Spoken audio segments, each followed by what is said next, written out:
Bienvenue dans ce tuto de présentation de ASP.NET MVC Identity. Donc, Identity est la première couche de sécurité dans une application MVC, donc dans une application web ASP.NET. Alors, Identity nous permet aujourd'hui de pouvoir gérer les utilisateurs, de gérer leur rôle, de savoir quelles pages ils sont autorisés à visiter ou pas, de savoir qui fait quoi, quand il le fait, où il le fait, etc. Donc, sans plus tarder, nous allons créer un nouveau projet dans notre solution Identity from scratch. Donc, je dis ajouter un nouveau projet. Je vais faire un projet web, application web ASP.NET. Je l'appelle Identity from scratch. Et je dis OK. Je vais sélectionner un projet vide en lui demandant de me mettre les paramètres MVC. Alors, si je veux, je peux mettre les paramètres Web API, pas de souci. Mais pour l'instant, ce qui nous intéresse, c'est le paramètre MVC, donc un projet vide. Vous voyez, il n'y a pas d'authentification. Alors, je dis OK. Alors, le projet est automatiquement créé. Alors, faites attention en regardant la vidéo. J'ai un ordinateur avec 6 Go de RAM. Donc, chez vous, peut-être avec moins de RAM, ça peut ramer un peu. Très bien. Donc, sans plus tarder, je vais essayer d'exécuter l'application. Donc, il va me faire un build et ensuite, il me demande avec quel navigateur je vais exécuter l'application. Je ne veux pas sortir de ce cadre. Je vais lui demander d'exécuter avec le navigateur local. Et vous allez voir comment ASP.NET va se comporter. Alors, ici, je vais utiliser le navigateur web interne. Je vais lui demander de parcourir. Et voilà, la ressource est introuvable. Dans ce cas, qu'est-ce qu'il faut faire? Il faut venir automatiquement au niveau de contrôleur. Donc, je vais faire clic droit contrôleur, ajouter un nouveau contrôleur. Donc, je vais mettre un contrôleur MVC5 vide que je vais appeler Home. OK. Le contrôleur est appelé Home. Donc, avec notre contrôleur Home, je vais créer une vue. Donc, je fais clic droit, ajouter une vue qu'on va appeler Index et je mets ajouter.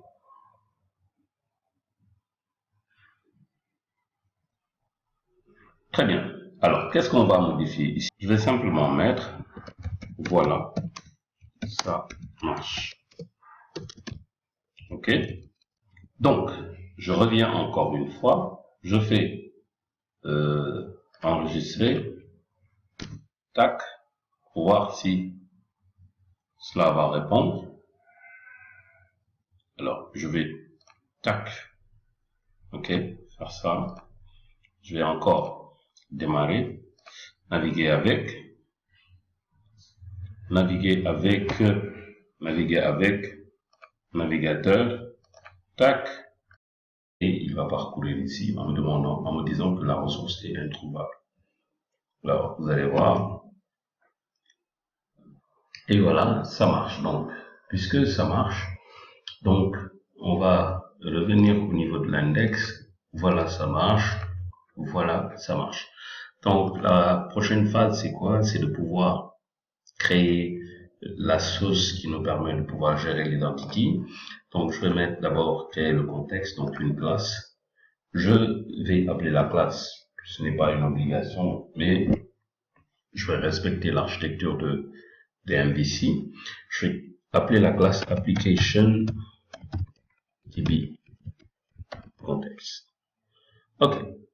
Application DB context qui va hériter. Bon, je vais agrandir un peu. Très bien.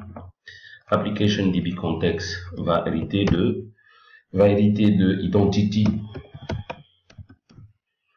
Alors, identity DB context. Alors, identity DB context respecte une façon de programmer. Dans ce cas, je vais prendre une autre classe que je vais créer plus tard, application user, qui va gérer les utilisateurs. Donc, vous voyez qu'il y a une erreur ici, identity DB context. Donc, il va falloir référencer identity DB context. En cliquant ici, il me demande d'installer Microsoft ASP.NET Identity. Donc, je lui demande d'installer. Il va installer le package. Voilà. Alors, je pense qu'Entity Framework n'est pas installé, je pense. Alors, ce que je vais faire, je vais d'abord venir lui demander d'installer Entity Framework. Entity Framework, voilà. Alors, il n'est pas installé, très bien, donc je l'installe. Je demande une autorisation, je lui dis oui, vas-y, j'accepte d'installer. Très bien.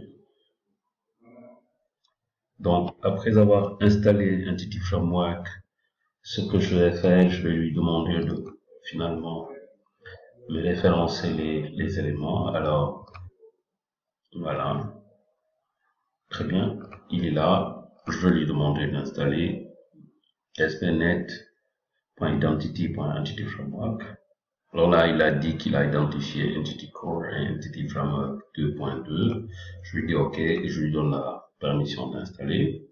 Alors, il a tout installé, c'est bon. Cela veut dire que quand je reviens ici, je dois pouvoir trouver la référence qui est Microsoft.spnet Identity Entity Framework. OK. Alors, lui, il n'est pas encore créé. Par contre, avant de finir, je vais créer un constructeur. Donc, il suffit sur Visual Studio de baisser d'or qui va me créer le constructeur. Alors, je vais lui demander avec le concept d'héritage de me gérer un nom de connexion qui va s'appeler donc la connexion string default connection. Alors, default connection, je vais aussi lui passer un paramètre. Le paramètre, c'est throw v1 schema. Alors, throw v1 schema, je vais donner la valeur à false. OK. Très bien. Alors, après cela, je pense que je peux mettre aussi, je sais pas, alors, public, je vais créer le static application DB context. Je vais le rendre statique. Alors, on ne sait pas où est-ce qu'il va s'exécuter. Donc, je vais créer la méthode create. Alors, dans la méthode create va me retourner un seul élément. Donc, il va me mettre un return new application DB context. Voilà. C'est bon. Donc, maintenant, avec la version de Visual Studio 2017 que moi j'utilise, je vais lui demander de générer une classe dans un nouveau fichier qui va s'appeler application user. Alors, vous voyez ici, il a créé application user et l'erreur va disparaître. Donc, application DB context me dit quoi? Alors, identity from scratch, impossible d'utiliser le type identity from scratch modèle application comme paramètre. Donc, alors, d'accord, on va régler ça. Alors, qu'est-ce qu'il va faire ici? Je vais lui demander d'hériter de identity user. Alors, identity user aussi va être référencé. Il est là. OK. Alors, identity user est bien référencé. Ce que je vais faire, c'est simplement utiliser public. Async, c'est une méthode asynchrone. Task. Je vais faire le claims. Donc, alors, claims identity. Donc, claims identity qui va rapidement, donc, puisque c'est task, je vais utiliser system threading. Alors, claims identity, je vais aussi le référencer. Il est dans Microsoft Security Claims. Alors, je vais lui demander de generate user identity. Bon, on va mettre async puisque c'est une méthode asynchrone. Alors, user manager, on va utiliser user manager. Alors, laissez-moi rapidement le temps de le référencer. C'est toujours dans identity. Lui aussi, je vais le référencer dans user manager. OK, dans user manager, ici, je lui donne la possibilité de prendre comme paramètre, excusez-moi, application user. Alors, application user, et il va s'appeler manager. Okay. Alors, c'est pas fini. Alors, generate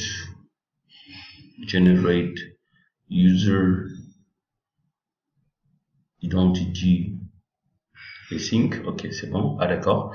Donc, ce qu'il attend, c'est le return. Si je ne mets pas de return, donc je vais lui demander return. Voilà, et il va se calmer. User identity que je vais créer. Point virgule, attention, excusez-moi. Ok, alors, user identity, genre, je lui var, excusez-moi, user identity égale là maintenant, ici, puisqu'on a utilisé async, je vais mettre un await de l'action, donc je vais mettre await manager point create identity async. Alors, je lui passe le paramètre qui est d'abord 6. Alors, le paramètre 10, ensuite, je lui demande un default authentication type.application cookie. Alors, très bien. Donc, là, notre fichier commence petit à petit à devenir propre. Voilà. Donc, on a créé application user qui hérite de identity user et on crée une méthode qui va s'appeler generate user identity async. On lui a donné un paramètre de user manager. Ok, alors user manager. Alors ici, je ne veux pas qu'il fasse. Voilà. Alors très bien. Je ne veux pas cela. Très bien. On revient à notre application DB context et vous voyez ici l'erreur à sauter. Donc très bien. Donc le default connection c'est bon. Default connection. Ok. Je pense que tout est bien. Ce qui reste maintenant, je pense que ça a été fait, ça a été bien fait. Ok. Alors, donc, je vais compiler CTRL-SHIFT-B. Voilà. Et vous allez voir qu'il n'y a pas de base de données ici. Dans Updated, il n'y a rien. Je vais donc activer la migration. Enable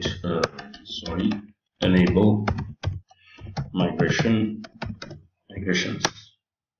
Alors, quand je fais le Enable Migrations, il va me créer les paramètres de base qui me permettent aujourd'hui de pouvoir créer un utilisateur, de pouvoir créer un rôle, de pouvoir prendre un utilisateur et de l'intégrer dans un rôle. Alors, les rôles, c'est comme les groupes admin, groupe opérateur de saisie, etc., etc. Très bien. Donc, checking if context types in existing database. Alors, dès qu'il finit, il va créer un répertoire migration qui est là, qui est déjà créé. Donc, le contenu est en cours. Donc, je vais lui demander d'activer la migration automatique. C'est pas une obligation. Et je vais créer rapidement migration add migration. Je vais lui donner le nom migration 0. Alors, migration 0 va faire quoi? On va voir avant de modifier, de gérer les modifications. Alors, ok, migration 0, regardez. Migration 0 va venir me créer la table ASP.NET Roles. Ok, la table ASP.NET Roles a été créée avec ID et name, et ID comme étant la clé primaire. La table ASP.NET User Role, donc pour chaque utilisateur, quel est le rôle qu'on lui donne. ASP.NET Users, etc., etc. Ok. Et jusque-là, ASP.NET User Login. Très bien. On va vérifier. Donc, je vais faire un refresh. Pour l'instant, il n'y a pas de base de données. Pourquoi? Parce que simplement, je n'ai pas appliqué la dernière commande update date base. Je vais faire mon verbose, le mode bavard, pour voir un peu ce qui est fait en arrière-plan. Alors, cela veut dire quoi? D'appliquer cette modification et de me créer la base de données. Alors, il y a un souci. Le souci, c'est quoi? C'est ça, security. Alors, cannot attach file security, etc., etc., as database default connection. Ok, d'accord. Donc ici, les paramètres sont corrects. Ok, donc apparemment default connection est utilisé. On va le changer, donc on va le mettre default connection 1. Ok. On va mettre default connection 1, donc je CTRL SHIFT B. Ensuite, je reviens ici, oui, et je vais lui demander de faire un update database, pour voir s'il va créer la base de données directe. Excellent, c'est bon. Donc ça a été fait. Alors l'erreur, c'était simplement que j'avais déjà une base de données qui s'appelait default connection, donc on ne peut pas créer deux bases de données en le même nom. Ok, alors je fais default connection 1 et ça passe. Donc maintenant, on vient ici, je fais un refresh et oups, vous voyez default connection 1 qui est créé. Je double-clique dessus. Qu'est-ce que ça va me donner? Ça va m'ouvrir ma base de données et table. Vous allez voir, c'est beau. User roles et vous allez voir l'ensemble des contenus. ID, email, confirm email, username. Alors, très bien. Ça, c'est la première étape. La seconde étape, c'est quoi? C'est de pouvoir rapidement créer un utilisateur. Pour cela, je vais tout fermer, bien sûr, sauf cet élément. Ok. Donc, je viens dans mon contrôleur. Dans mon contrôleur, je prends Chrome et je vais créer donc public action result. Je vais l'appeler create user. Alors, create user va faire quoi? C'est cool. Donc, create user, donc je vais mettre return content message. Alors, il va me dire, mais message n'existe pas. Oui, bien sûr. Donc, je vais créer message string message. Alors, très bien. Et on règle notre problème. Donc, message. Voilà. Très bien. Donc, maintenant, alors, il me dit quoi? Il me dit utilisation d'une variable locale non assignée message. Oui, d'accord. Pas de souci. Alors, ici, qu'est-ce que je vais faire? Ce que je vais faire, c'est aller au niveau du contrôleur et de créer mon premier utilisateur. Donc, je vais mettre création d'un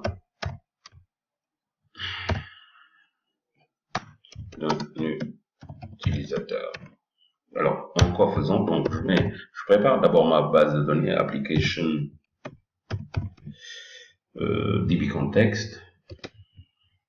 DB context. Alors, il faut que j'importe un peu le chemin. Identity models, il est dans models.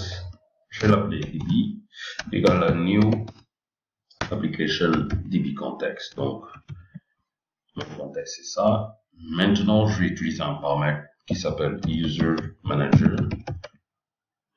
User manager qui aussi va être importé, qui s'appelle Microsoft.spnet.identity. User manager va recevoir quoi comme paramètre? Il va recevoir application user en paramètre. Alors, je vais appeler la variable user manager, manager égale à new user manager, recevant toujours application user en paramètre, mais à l'intérieur, je vais créer un new user store. Alors, user store, il, lui aussi, a besoin d'être référencé dans Identity Entity Framework. User store aussi, lui, il prend aussi un paramètre. Il prend quel paramètre? Le paramètre de application user et qui va être enregistré dans quoi? Dans le contexte qui s'appelle DB. Cool. Alors, on va revenir sur ce code-là. Ok. Voilà ce code. Voilà. Alors, si tout cela est fait, qu'est-ce qui reste à être fait? Alors, ce qui reste à être fait, je vais dire var user. Alors, l'utilisateur, il est égal à user manager point find by name. Alors, je vais d'abord chercher l'utilisateur que je veux créer. Quel utilisateur je veux créer? Je veux créer l'utilisateur Elgiba. Est-ce qu'il existe? Alors, est-ce que l'utilisateur Elgiba existe?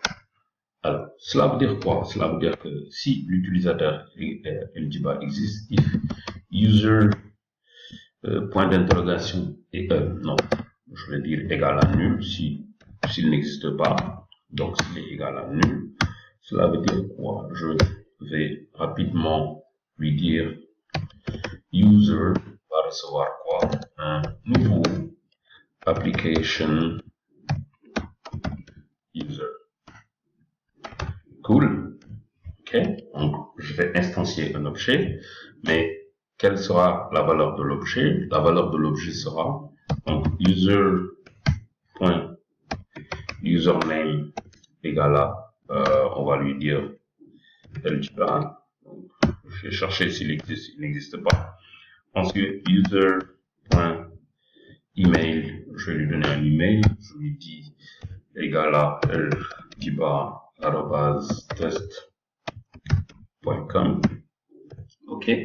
Si c'est bon, ce que je vais faire, donc, je vais appeler identity result, je pense. Oui, identity result. Alors, identity result, je vais l'appeler résultat. Sorry, résultat. Ok. Alors, identity user, je vais l'appeler résultat. Alors, qui est égal à user manager. Sorry. Oops. Point create. Identity, create. Je vais pas créer l'identité simplement. Alors, c'est quel utilisateur que je veux créer? C'est user que j'ai vraiment créé. Je vais lui donner le mot de passe. Voyez ici le paramètre application user, c'est l'utilisateur et string password. Donc, je vais lui donner un mot de passe 1, 2, 3, 4, 5, 6, 7, 8, 9. Ok, je pense que là, ça devrait être bon. Ok, maintenant, est-ce que l'utilisateur, la création de l'utilisateur, c'est bien terminé? Donc, je vais lui dire if résultat.succeeded, cela veut dire que c'est bon. Je vais dire message reçoit point virgule utilisateur créé avec succès. Alors, sinon, cela veut dire que ça s'est pas bien passé. Alors, je vais demander un message d'afficher point virgule on va dire erreur, non? Erreur, bon, écoute, on va utiliser C# 7.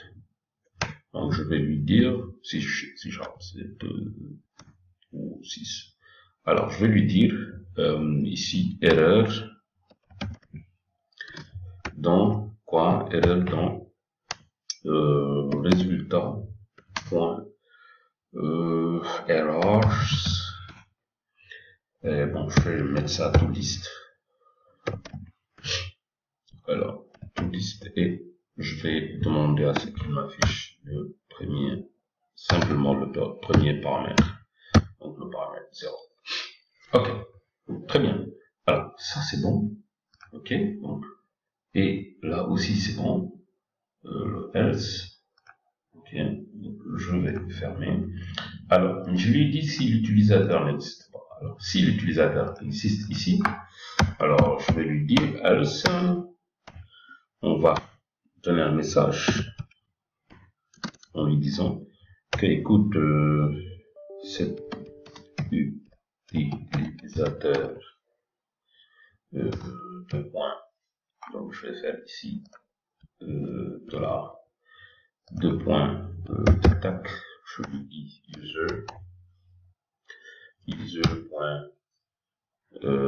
username, je lui dis existe déjà. Voilà. Cool.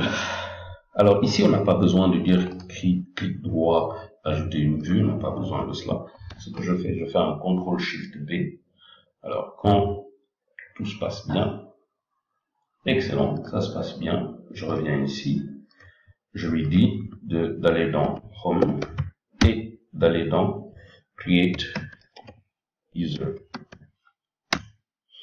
Alors, on va voir ce que ça va donner.